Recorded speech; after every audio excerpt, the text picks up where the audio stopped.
یہ لفظ ایسے ہونا چاہیے تھا، ایسے ہو گیا، صحابی نے لکھ دیا، رسول اللہ پڑھنا نہیں جانتے تھے، غلط، اب تک غلط لکھا ہوا۔ کیا سمجھانا چاہتا ہے؟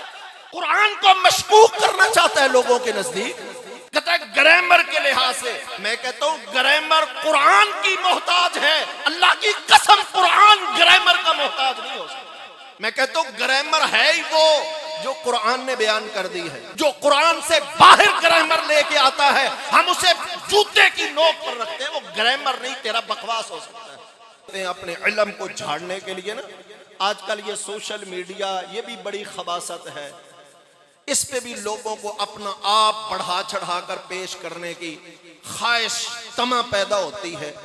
اب اس طمع لالچ میں قرآن پر بحثیں مت شروع کر دیں۔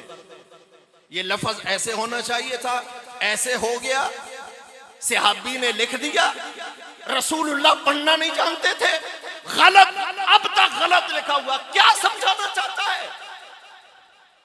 قرآن کو مشکوک کرنا چاہتا ہے لوگوں کے نزدیک۔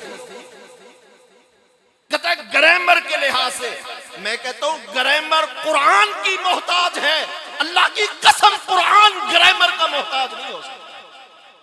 میں کہتا ہوں گرامر ہے ہی وہ جو قرآن نے بیان کر دی ہے، جو قرآن سے باہر گرامر لے کے آتا ہے ہم اسے جوتے کی نوک پر رکھتے ہیں، وہ گرامر نہیں، تیرا بکواس ہو سکتا ہے۔ تو یہ مقصد بھائیوں قرآن مجید سیکھنے کا، پڑھ لینے کا یا علم حاصل کرنے کا نہیں ہے کہ میں نئی سے نئی بات کرنے کے لیے تاکہ لوگ متاثر ہوں، لوگ میری طرف متوجہ ہوں، کوئی گالیاں دینے کے لیے متوجہ ہو یا کوئی تعریف کرنے کے لیے۔ اور یہی کچھ ہوتا ہے نا سوشل میڈیا میں، یہی ہوتا ہے۔ پوسٹ لگائی نا، اب پوسٹ پر کمنٹ چاہیے، کیونکہ فیس بک پیسے دیتا ہے کمنٹس کے، دیکھنے والوں کے، یوٹیوب پیسے دیتا ہے دیکھنے والوں کے تبصروں کو دیکھ کر۔ اب تبصرے تو ہوں گے، کوئی اچھے کرے گا، کوئی برے کرے گا۔ جو اچھے تو کرنے والے ہوتے ہی ہوتے ہیں، جب برے بھی شامل ہو جائیں گے تو بڑھ جائیں گے نا، تبصرے بڑھ گئے۔ یوٹیوب فیس بک کو اس سے کیا ہے کہ کسی نے کیا تبصرہ کیا ہے، وہ تو اور زیادہ خوش ہوتے ہیں، بدبخت کافر ہیں، بے ایمان ہیں، کہ چلو جی قرآن کو بھی مشکوک بنانے والے بھی مولوی کھڑے ہوں گے۔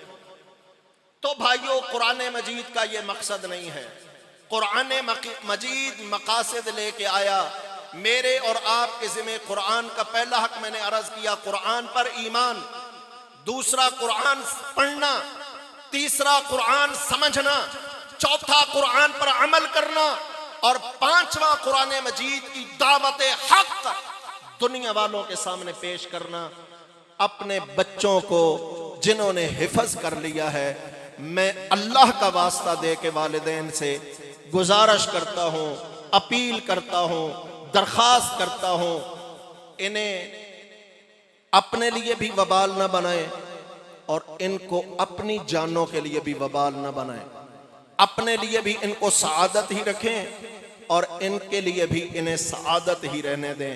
اگر قرآن بھول گئے، قرآن سے تعلق توڑ دیا، قرآن کے آگے جو ہے وہ کچھ نہیں سیکھ پائے، تو یہ آپ کے لیے بھی وبال بن جائے گا، آپ کی اولاد کے لیے بھی وبال بن جائے گا۔ یہ بچہ قرآن پڑھ چکا، سینے میں محفوظ کر چکا، اب اس پر آگے چلیے، اسے یاد رکھے، اسے سمجھے، اس پر عمل کرے، یہ انشاءاللہ آپ کو بھی سعادت مند بنا دے گا، یہ خود بھی سعادت مند ہو جائے گا۔ اللہ یہ سعادتیں ہمیں دنیا میں بھی اور آخرت میں بھی عطا کرے گا۔